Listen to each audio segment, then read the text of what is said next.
शुभ प्रभात छात्रों, मैं आपकी हिंदी विषय की शिक्षिका कक्षा 11 के कबीरदास के द्वारा रचित साखी के आगे वाले दोहे का मैं सस्वर वाचन एवं व्याख्यान बताऊंगी। आप ध्यान से सुनेंगे एवं अपने साथ पुस्तक अवश्य रखेंगे। बच्चों ध्यान देंगे।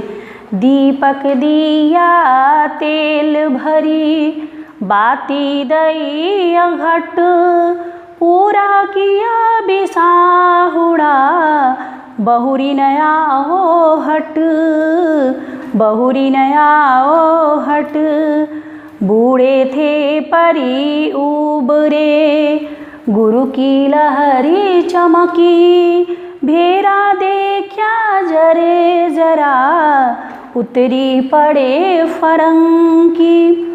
तो ध्यान देंगे बच्चों कि दीपक दिया तेल भरी बाती दई अघट।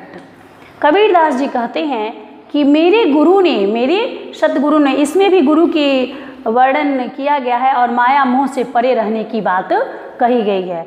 तो दीपक दिया तेल भरी बाती दई अघट, मेरे सतगुरु ने मुझे प्रभु के ज्ञान रूपी दीपक दिया, मुझे प्रभु का ज्ञान रूपी दीपक दिया और उसमें प्रभु के प्रेम रूपी तेल को डाल दिया। जो दीपक दिया था उसमें प्रभु के प्रेम रूपी तेल को उसमें उन्होंने डाल दिया और बाती दई अघट, और कभी खत्म होने न वाली उसमें लगन और प्रेम की बाती डाल दी। पूरा किया बिसाहुड़ा बहुरी ने आओ हट। बिसाहुड़ा का अर्थ होता है बच्चों सांसारिक मोह माया का क्रय विक्रय करना। इस प्रकार पूरा किया बिसाहुड़ा, इस प्रकार मैं जो सांसारिक मोह माया का क्रय विक्रय करता था उसको मैंने खत्म कर दिया, क्योंकि मेरे पास ज्ञान आ गया, क्योंकि मेरे सतगुरु ने मुझे ज्ञान रूपी दीपक दिया और उसमें प्रभु की भक्ति रूपी, प्रभु के प्रेम रूपी तेल डाला और लगन रूपी, प्रभु में सदैव लीन रहने वाली लगन रूपी दीपक उसमें बाती डाल दी जो कभी भी बुझने वाली नहीं थी। तो इस प्रकार मैं संसार का जो माया मोह का क्रय विक्रय करता था उसको करना मैंने छोड़ दिया, और जब मैंने उसे छोड़ दिया तो फिर देखिए बहुरी ने आओ हट, तो फिर मैं इस संसार रूपी माया मोह रूपी बाजार में पुनः नहीं आया। अर्थात मेरा जो लगन था, जो मेरा प्रेम था वह प्रभु के प्रति लग गया। बच्चों अगले का आप देखेंगे। बूढ़े तो पड़ी उबरे गुरु की लहरी चमकी, भेरा देखिया जर जरा उतरी पड़ी फरंकी।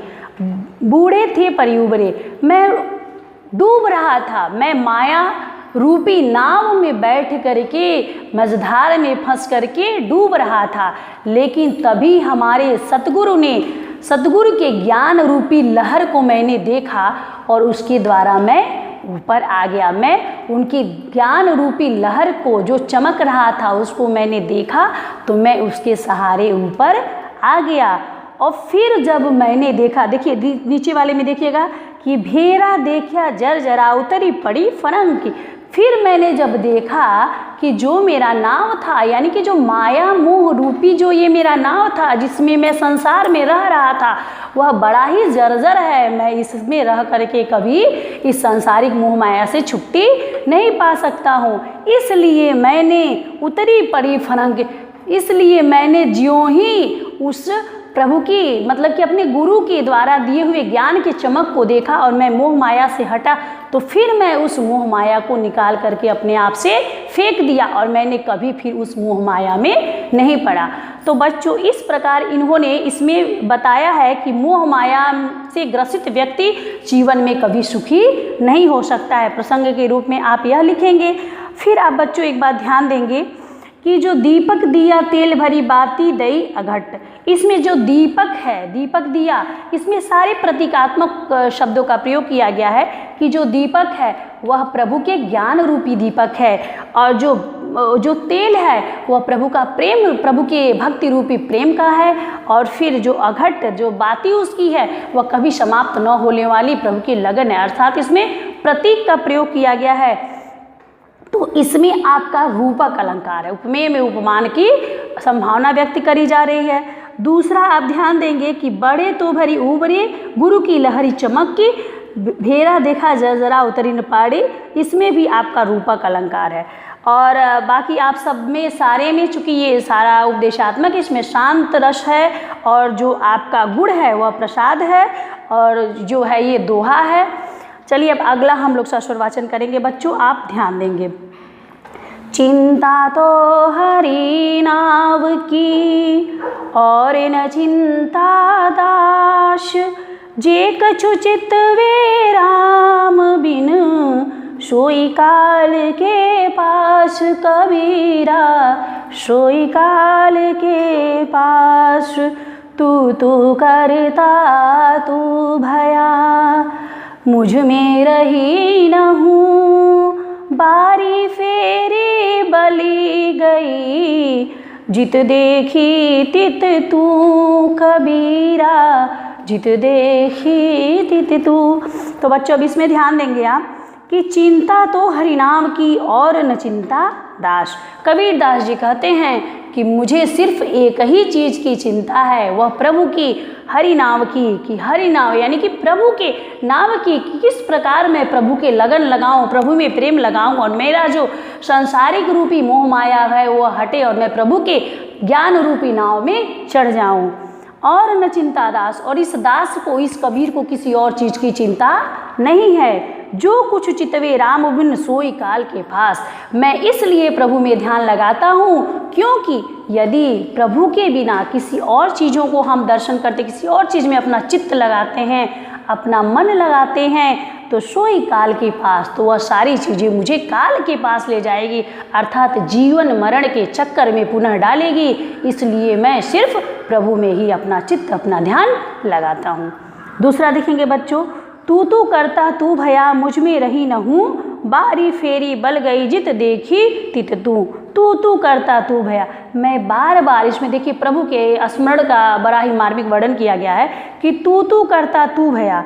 एक बात और बच्चों ध्यान देंगे कि ये निराकार ईश्वर के उपासक थे। ये भले ही राम लिखे हैं लेकिन वहाँ ब्रह्म का प्रयोग होता है, तो वही बताते हैं कि मैं इस निराकार रूपी ब्रह्म की उपासना करते करते तू करता तू भया, मुझ में रही न हूँ। मैं उनकी बार बार उपासना करते हुए मेरे मन में अहंकार नहीं रहा, मेरे मन में अहम नहीं रहा और मैं उन सब चीज़ों से परे हो गया, यानी मैं प्रभु में लीन हो गया। तू करता, मुझ में रही न हूँ, मेरे में अंदर अहंकार नहीं रहा। बारी फेरी बल गई, जित देखिए तित तू। इस प्रकार मैं प्रभु में जब लीन हो गया, प्रभु की ही भजन करता रहा, प्रभु में ही स्मरण करता रहा, तो बारी देखी बल गई, जित देखी तित तू। तो इस प्रकार मैं जहाँ भी देखता हूँ वहाँ मुझे श्री प्रभु ही, यानी कि हमें निराकार ईश्वर ही दिखाई देते हैं, मुझे संसार के और मोहमाया दिखाई नहीं देते हैं। तो बच्चों इस प्रकार से मैंने कुछ दोहों का आपको स्वस्वर वाचन एवं व्याख्यान बताया। अगले वीडियो में मैं आपका इसका ये काव्यगत सौंदर्य भी बता देती हूँ। अब आप इसमें देखेंगे अनुप्रास पुनरोक्ति प्रकाश अलंकार है। अब देखिए अनुप्रास अलंकार आपका ध्यान से एक बार बच्चों आप ढूंढेंगे कि दिया है यहाँ कि तू, यदि तू आप देख रहे हैं तो इस तू को, चूंकि ये शब्द के रूप में इसको प्रयोग किया गया है ना कि एक वर्ड के रूप में, तो यहाँ आपका पुनरोक्ति प्रकाश हो रहा है, चूंकि एक ही चीज़ है और एक ही मतलब शब्द को बार बार दोहराया जा रहा है, 2 बार दोहराया जा रहा है और इसी को तू और फिर तू यानी 3 जगह देख रहे हैं। तो एक प्रकार से आप इसको वर्ण की आवृत्ति भी मान सकते हैं और शब्द की आवृत्ति। अतः यहाँ आपका अनुप्रास अलंकार और पुनरोक्ति प्रकाश अलंकार है। दोहा इसमें है, सभी में दोहा है, रस आपका शांत है और गुण प्रसाद है और भाषा इनकी सुधक्कड़ी एवं पंचमेल खिचड़ी है। तो बच्चों इस प्रकार मैंने इनका स्वस्वर वाचन एवं व्याख्यान समाप्त किया। अगले वीडियो में मैं पुनः आपको अगले व्याख्यान के साथ उपस्थित होंगी। तब तक के लिए साधुवाद।